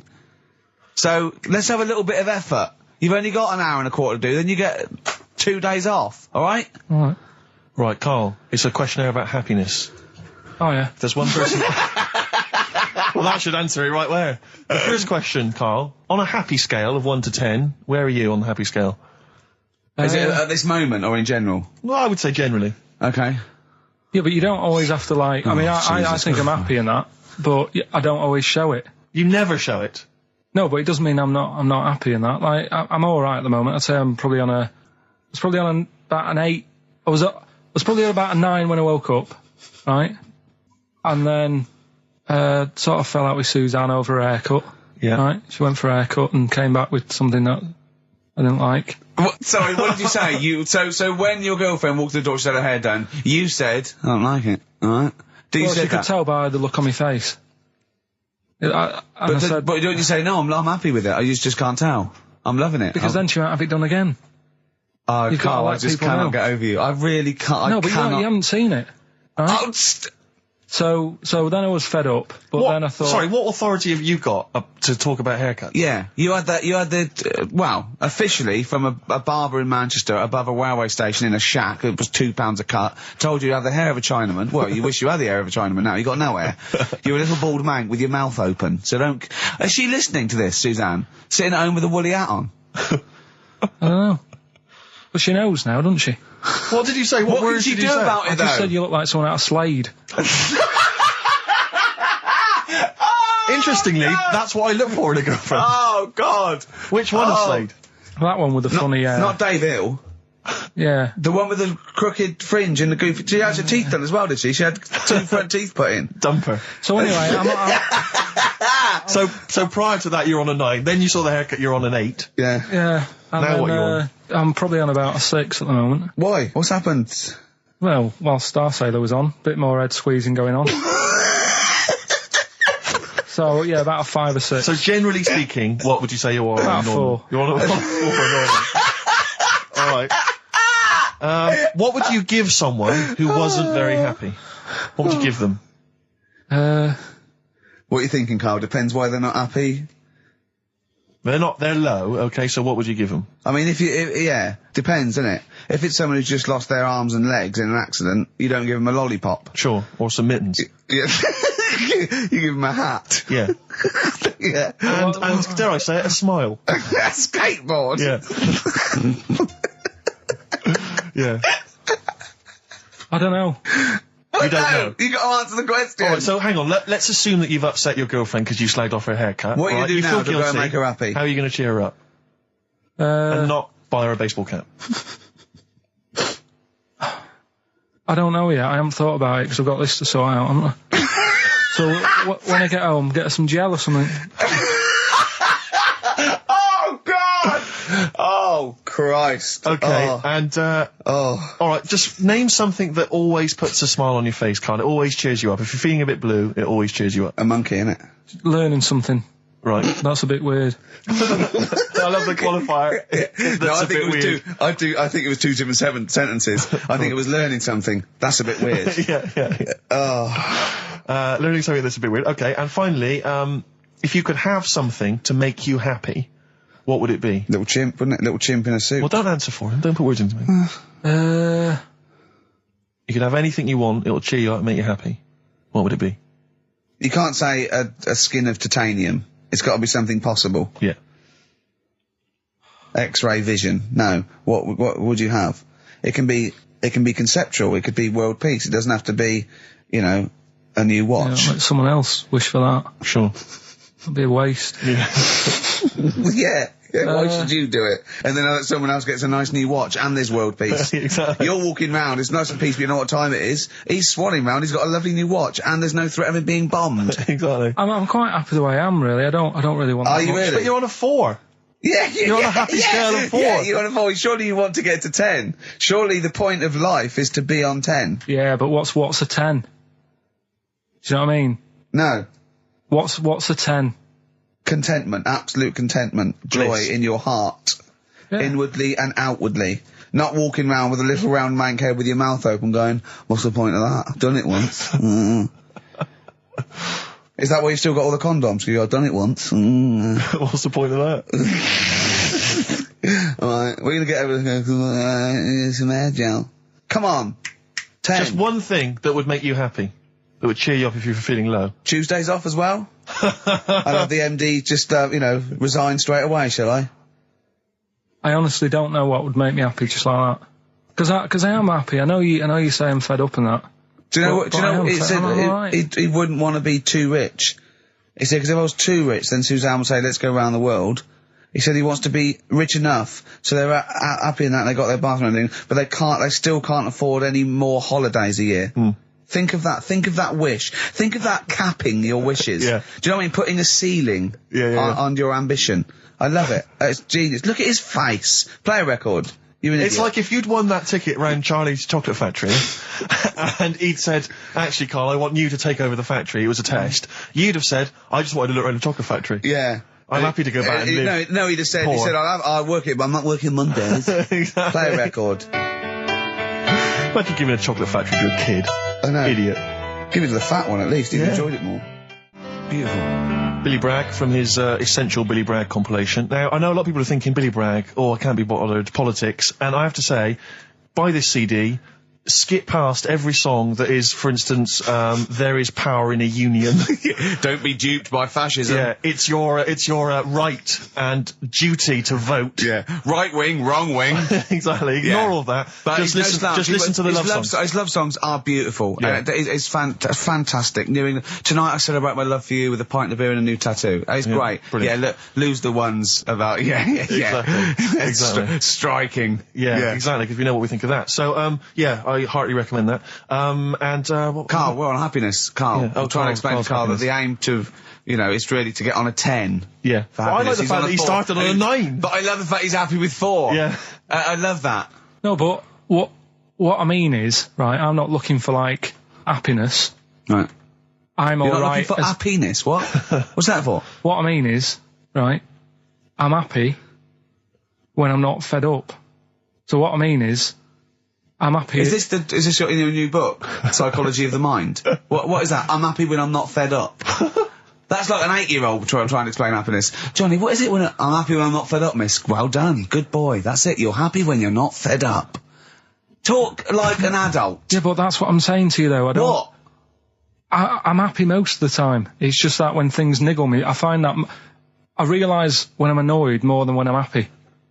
But Carl, every time we talk to you, you are whinging about something. You've got something that annoys you. But he's one of those people that if he whinges loud enough, he gets away with it. Like he's in here, I think he goes, I'm really busy. I come in and he's doing nothing. He's chatting, because he's having big, long chats with everyone about how someone's wound him up. Yeah. And they all come and they go, Carl's fed up. Because he's got this show. You know what I mean? He's wormed his way. No, but hang on a minute. You came in moaning about the Post and that today. Yeah. Well, everyone's annoyed and frustrated by that. There's small businesses going out of business. I'm not. You haven't heard me. No, you're not, because who's sending you letters? No one. You've got no friends. You've said that yourself. Yeah. You've openly declared you don't want friends. They're too much hassle. Yeah. That is my joy. Friends that is the point of life to me. I can't wait to see them. I squeeze their head. I welcome them in. They annoy me. They annoy me. Annoying me. I love it. Friends are annoying. He's even scared of doing something with a friend or getting a gift because he goes after buying one back now. Yeah. It's sort of like life's a bit of a chore for Carl, isn't it? Well, anyway, all right, let's leave that aside. Obviously, you're never going to be entirely happy, although apparently you are already on the brink of happiness. All you had to say was your hair looked nice. That's all you had to say. Yeah, it looks good, yeah. And that's it, end of story. What's the point in that? What is the point in that? Because she doesn't really care what you think, but she doesn't want to hear that she looks like Dave Hill from Slade. She's not having her haircut just to please you, Carl. Despite what you might think. He's taken aback by that. Yeah. Sorry, happiness then, yeah. All right, I was happy the other week, right, when I was going up to Manchester on the train, nice quiet carriage, I'm sat there reading about sharks and that, right? Nice and quiet. And I got annoyed, I texted you, didn't I? Yeah. When, 2 fellas got on. Can we talk about it? Well, yeah, you've started it. 2 gay men got on. Go on. 2 gay fellas got on. Yeah. And it wasn't the fact they were gay that bothered me. It was like, each to their own. Let them get, you know what I mean? Let them do what they do. Yeah. And, behind closed doors. But they started talking really loud, right? and they were going on about... That's annoying anyway. That's annoying whether you're straight or gay. Talking to you. But do you know that theory I have about they go out late? Yeah. Gay people always go out late. Yeah. Yeah. Right. When I mean, what time do you go out in the evening? 7:30. If you go out about 7:30, you know, if I'm out of work, I might go out about 8 o'clock or something. Yeah. I guarantee I'll sort of be in bed by about 12:30. Sure. At that time, they're still sort of ironing the jeans, right? And the funny thing was, I've always said this, right? Dancing along to ABBA. You sort of said that's rubbish. I'm sat on the train reading about sharks. These two are talking, and they're going, "Oh, we can't wait to get there." And his phone goes, and he goes, "Hello," and on the end he goes, "Anyway, I'll see you at 1 then," right? Right. So I thought, well, maybe that's tomorrow. Could be 1 in the afternoon. That's when most people would meet. Yeah. And then he carried on talking. Most people would meet. Carried on talking, and he goes, "Yeah." So anyway, like I say, see you tonight. 1 o'clock is meeting someone. Yeah. I don't know why you go out that late. Do you remember when his favourite record of all time is The Killing of Georgie? Sure. He said, would he have been killed if he'd have been back at a decent time? Yes. There's no mention of the time in this song. And then the funny bit was, actually, that did make me laugh, right? When he'd finished talking on the phone, he said to his partner, right, "Oh, there you go, let's have a little chat." And the fella said, "Who was that?" And he said, "Oh, it's Dave." He said, "Which one's Dave?" He said, "You know, the one with the shaved head." I thought, in the gay community, that isn't a good description. No. Do you know what I mean? Yeah, I know. They've all got little shaved heads. Before we move on, was the Sharks article interesting? Did you learn anything? It's pretty good. Was it? I'll teach you something about that later. Oh, okay. Is this educating Ricky? It wasn't, but I can teach you a bit. Yeah. All right. That's good. Play some ads and that. Play some ads and a tune, and then have we got maybe a competition? Yeah. All What right. have we got? We're all looking forward to that. All right. Fortune Faded, Red Hot Chili Peppers on XFM 104.9. I'm Ricky Gervais, with me Steve Merchant and Karl Pilkington. Back for 2 hours a day, then a Monday off. Carning the management, baby, and sending this station spiralling down into the depths for his greed and selfishness. Yes. Okay. We were talking earlier about things that have happened when we were away. Quite a lot. Quite a lot, but there's one thing I heard. It might be a rumour. I hope it's a rumour. I kept it from you, Steve, because I want you to sort of have spirits out, because we've been at it in the office, and we've got to be... Okay, I'm just going to say it. I think Shed 7 have split up. Sorry, I didn't... Shed 7 have split up. I think I got something in my eye. It's just a bit dusty now, I think. So, okay, if it's true, it's true. If not, at least we got their music. Their music didn't...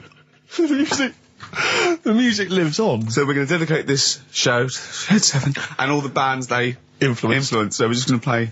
Just every artist that formed a band after they'd heard Shed 7. Just play them from now on, and obviously the hits, all the hits, the Shed 7 hits. When I saw this, I saw it on a website. It said about, is it true Shed 7 has split up? And the next, one of those dorky message boards, someone came on and said, "You are joking."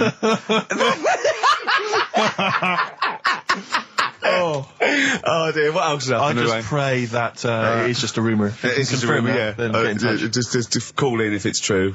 Well, no, call in yourself. Well, Shed, if Shed's listening, and he's not busy, he's got Mondays off now.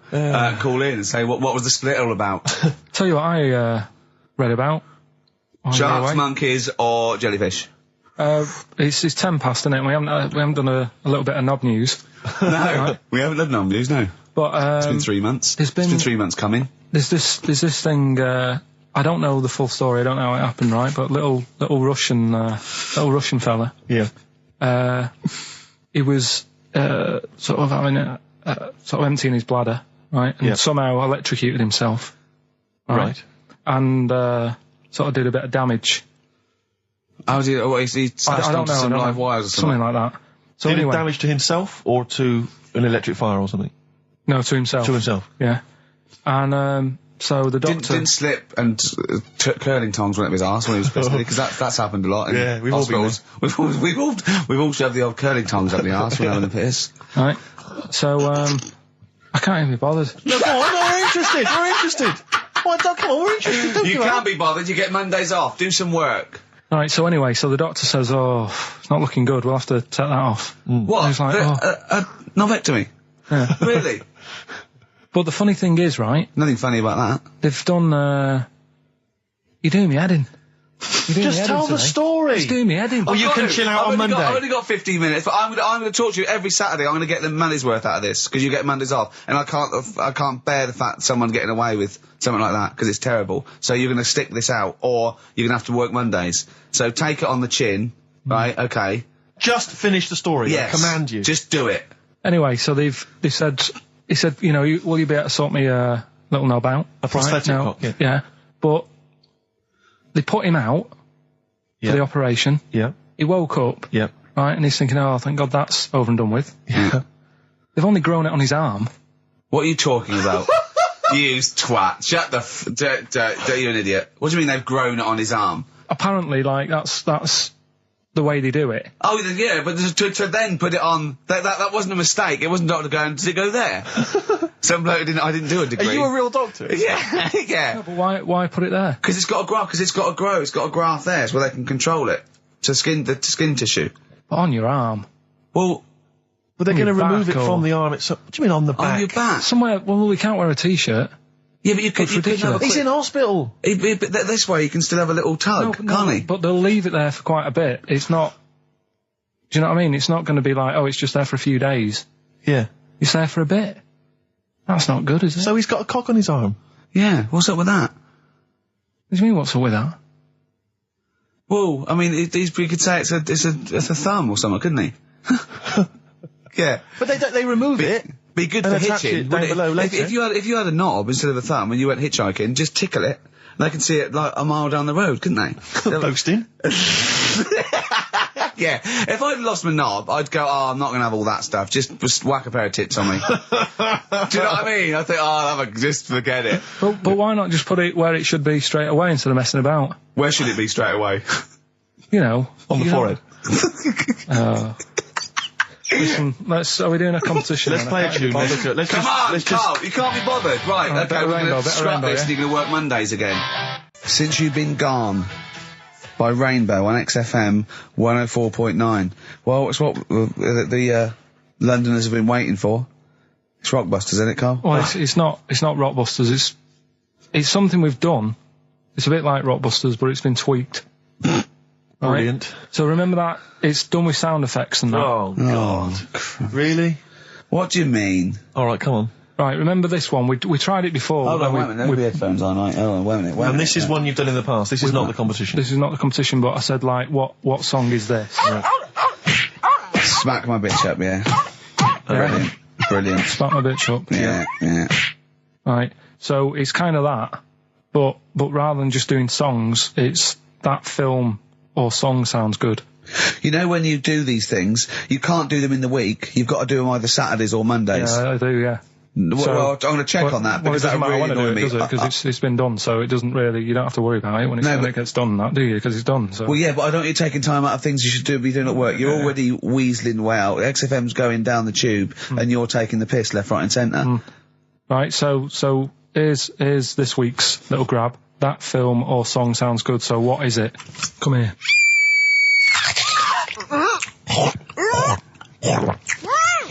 I'm well happy now I've had that. What?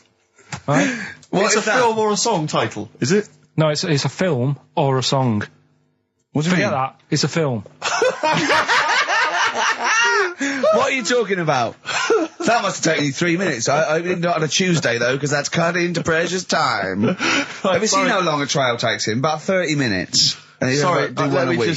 let's just concentrate for a second. Okay, right. This is a film, This is a film title. The title of a film. Yeah. Play it again. Come here.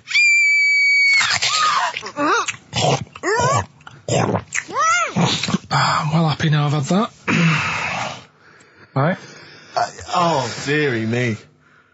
Dearie me. 3 months they've waited for that. 3 months for that.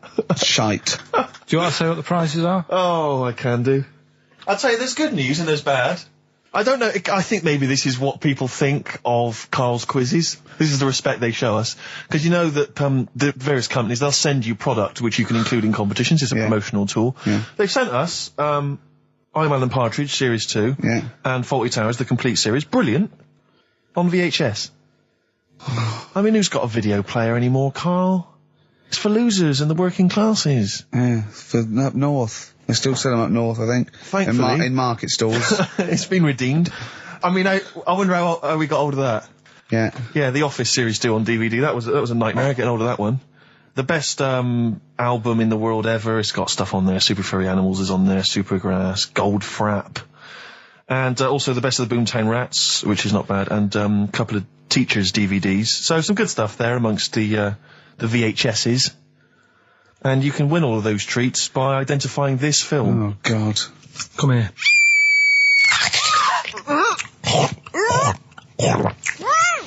I'm well happy now I've had that. Email only, we don't want to actually speak to you. ricky.gervais@xfm.co.uk. I'm sorry if that's brought you down, it's made us feel Can I just say something? What's the phone number, Karl? 08700 800 1234. 08700 800 1234. Call up for no reason, because I want Karl to answer the phone. He hates doing it. So call up and talk to Karl. Ask him anything you want, just talk to him. Okay? Right, answer the phone, they're going mad. Drills. Big Sir on XFM 104.9. He's so annoyed that he had to answer all those calls. Why did you like it? We're wasting time, aren't we? That's your listenership. No. They want to speak to you. No, that's nice and everything that people call up. Yeah. But we should be concentrating on what we're doing. Yeah, well, but I do this show to annoy you.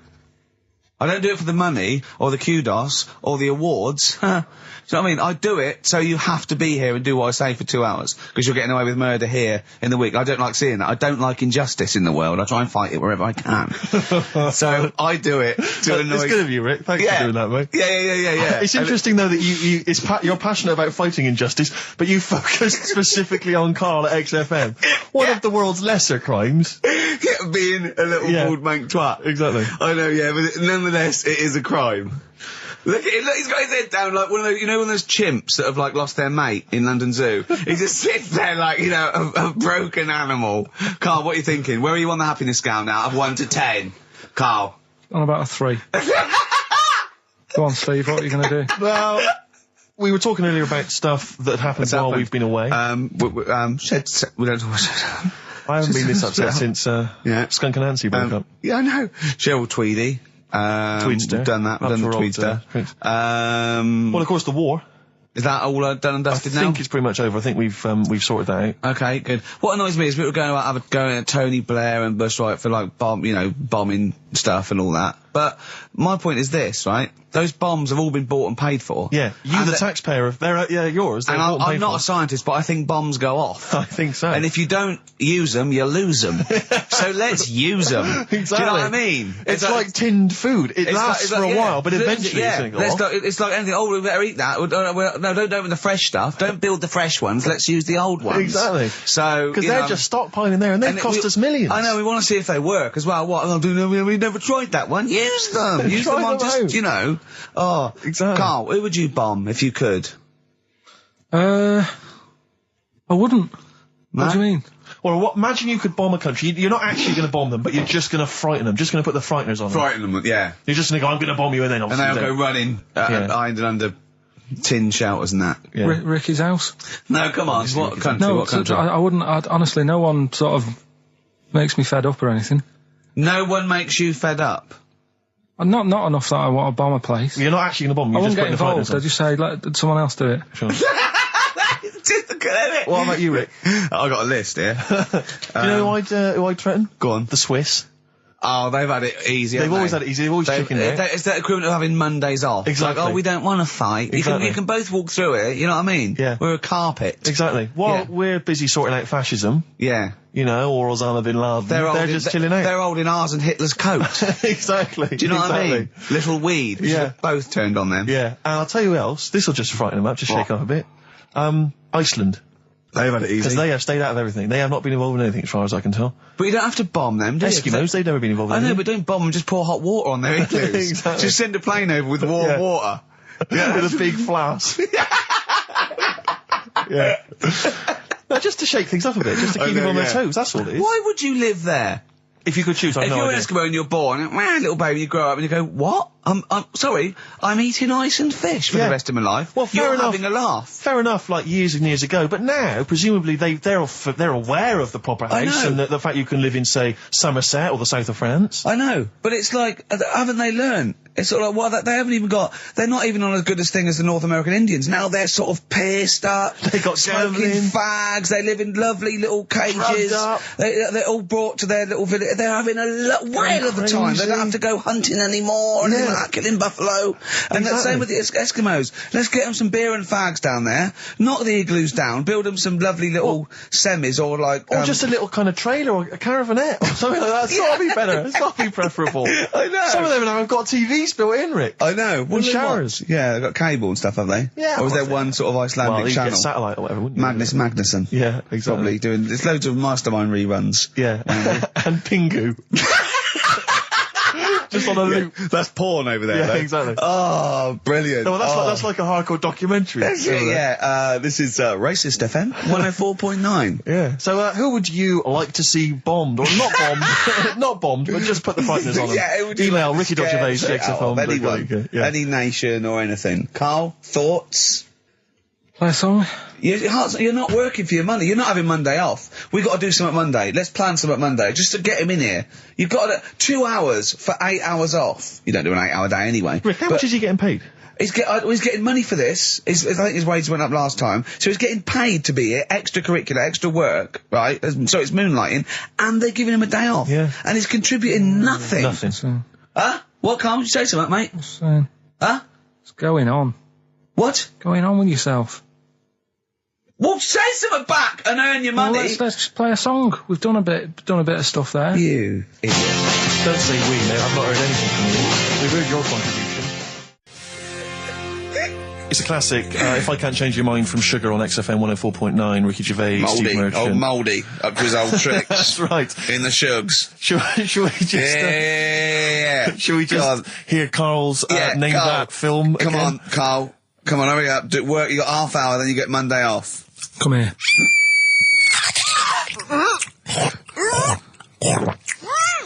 I'm well happy now I've had that. So Ricky.Gervais at xfm.co.uk. What's Carl's email address? Is it carl.pilkington@xfm? So everyone sends an email on Monday, just so he gets back and he's got to do something on Tuesday. Yeah. Maybe he should have took the load off on Monday. I don't know. PIMP, 50 Cent on XFM 104.9. Me, Ricky Gervais. You, Stephen Merchant, and you, Karl Pilkington. Alright? What are we doing then? How are we going? Carl, how are you feeling? On a scale of 10 now, happiness scale? Just building back up again a bit. Yeah? Why? Probably on about a 5. Oh, that's not bad. What changed it? What changed it? Just calm down a bit. Yeah? So, The chilled out vibes of PIMP probably helped you. yeah. I think we should just say, give massive props to Adam and Joe, who stood in for us. Oh yeah, stood in for us. Did a great job. Yeah, great, really good. In fact, interesting, I listened to that show. Are they going to get their own show here? I think they should. Yeah, I'll probably get something. Well, there you go. Well, it's interesting, as I was listening to them, they had quite a nice selection of features. They had a couple of good competitions and things. Now, I don't know if, having done them for XFM, is it somehow, they may be kind of under some kind of XFM copyright?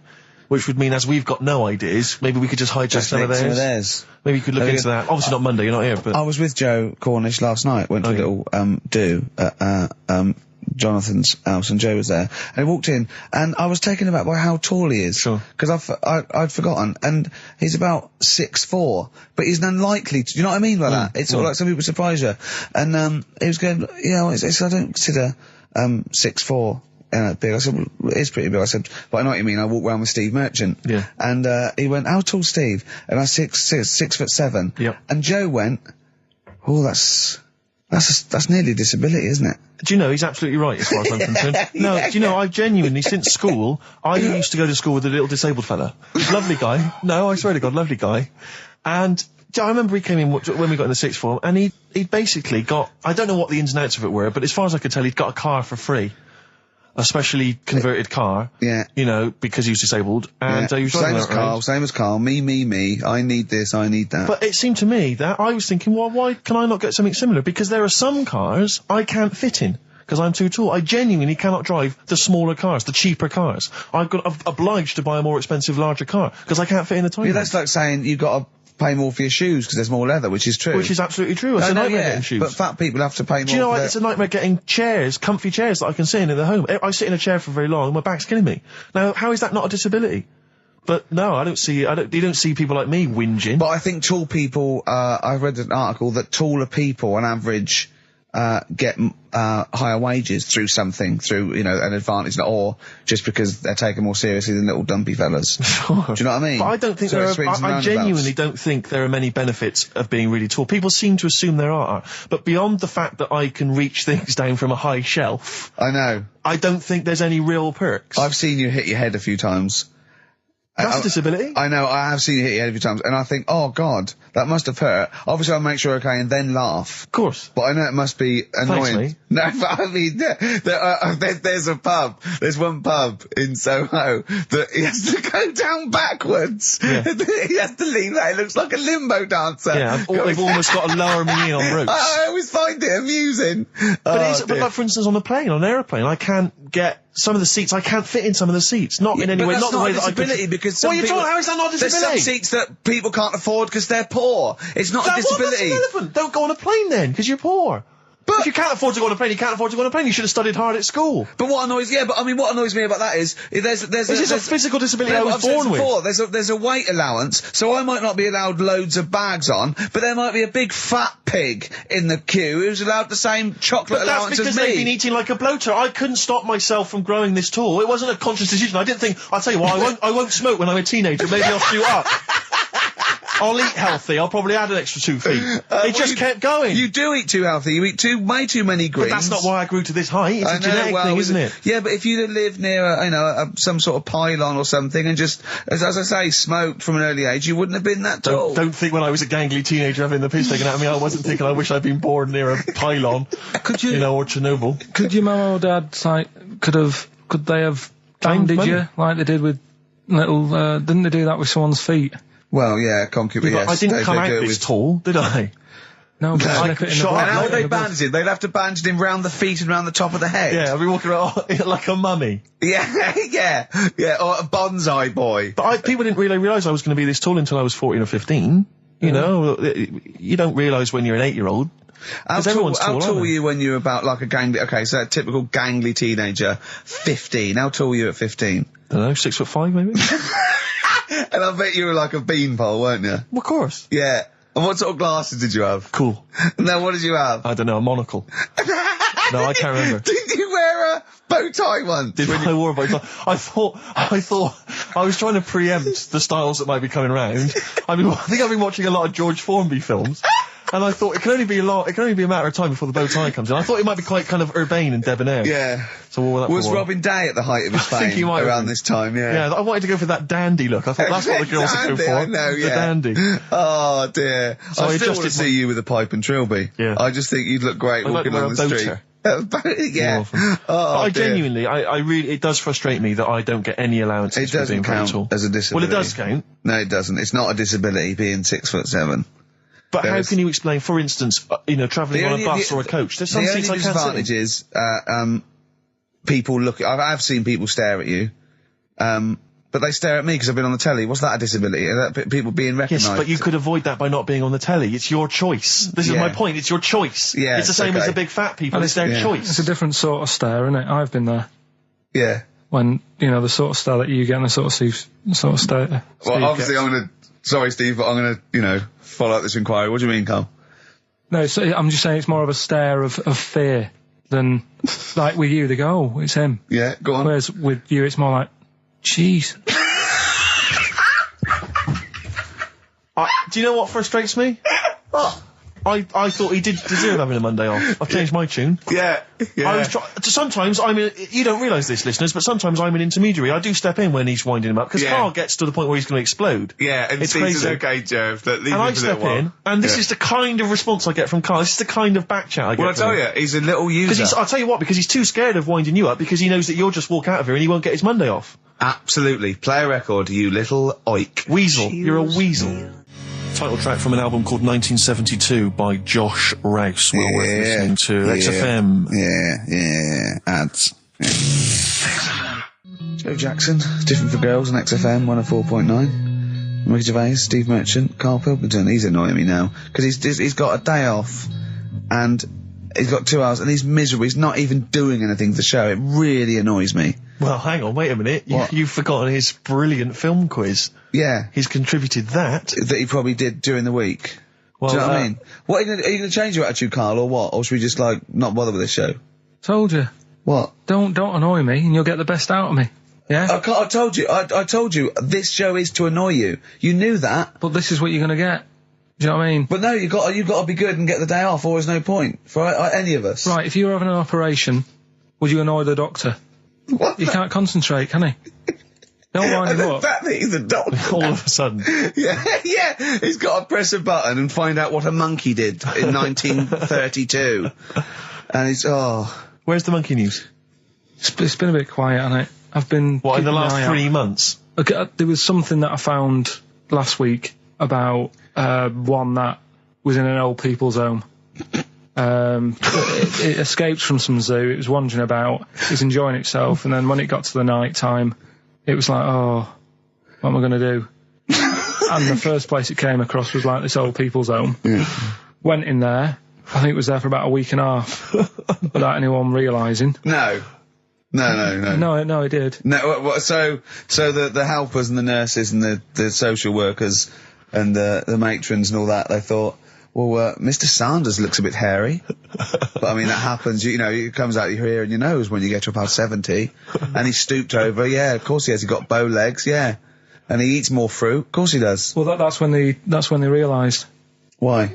Because someone in the kitchen said, hang on a minute, getting through more bananas than we normally get. Well, do the competition. Do the one thing you've done this week, probably in their time again. You're getting paid for it. You're having Mondays off and you're not into it, so that waste of time. That film sounds good. It was like this. Yeah, Come here.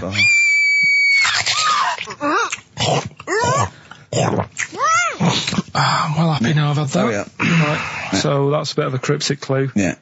Someone eating this woman. Yeah. And he's happy that he's had that. Yeah, go on, yeah. That was Gladiator. So, who wins a couple of people sent in Hannibal, which would still work. Yeah. And someone else sent in Maneater, which I suppose works. Although he did put the thing in about, I'm well happy. Glad. Yeah, I know. I know, it's not worth the, I don't know, 100 quid he gets for this and a day off, no. Well, Eva, who got the answer right, well done to her, I'm going to give her the prizes. She said that she'd heard this before on Christian O'Connell's show. This is really annoying. Right, that's it. You're going to do something, or we're going to stop this and you have to work Mondays again. Because you are taking the piss out of me, you're taking the piss out of Graham, and you're taking the piss out of London. I'll see you next week, and you can change your attitude. Limp Bizkit, we may be back next week. It depends how Karl gets on. Maybe he bucks up his attitude. Thanks for listening.